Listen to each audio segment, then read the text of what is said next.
Maswera seiko sisimeli chitupa changu vigai. Ini ndiri mudzimai elady aged 30. Ndirikudawo kuti mundibatsirewo kutsvagawo murume anotangirawo pa30 years kusvika pa45 years angadawo kundiroora. Ini ndakazvarwa ndakaremara makumbo, but I can do everything as long as zvisingaiti sei, zvisingaremeri makumbo angu, and I can do everything but with a little bit challenges. Ndokusiyana kwandakaita namamwe madzimai.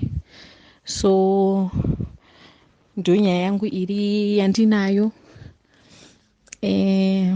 First preference ndinoipa any man who is aged 30 to 45 ane impairment kana kuti any disability yaanayo.